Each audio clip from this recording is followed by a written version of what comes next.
Dit is voor ons de eerste keer. Het komt niet zo vaak voor in Nederland. Vooral niet zo, met een vijfling. Dat is wel bijzonder, zeg maar.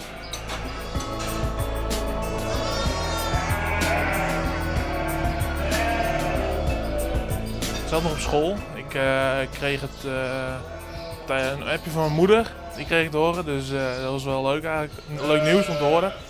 En ja, verder naar huis gereageerd en ik ben naar huis gereden na schooltijd en heb gekeken. Ja, nou ja, je hebt er 5 in één keer. Ja, als bedrijf, ja, het is leuk dat je lammetjes krijgt verder, maar als schaap, als moederschaap heb je er niet zoveel aan. Want uiteindelijk kan je er maar 2 groot brengen. We halen er nou dus 3 per weg, omdat de moeder zelf maar 2 uiers heeft. Dus kan je eigenlijk maar 2 groot brengen. Verwachten jullie nog meer verrassingen?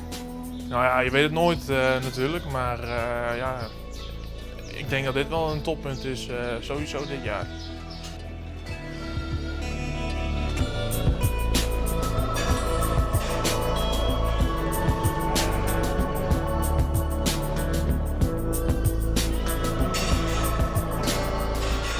Deze schapen die nou hierachter zeg maar, in het hok lopen, die kunnen lammeren tot eind februari, halverwege eind februari.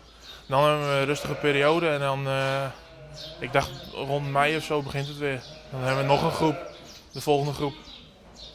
Als er een zesling bij zit, dan bel je ons maar even. Ja, dat komt goed.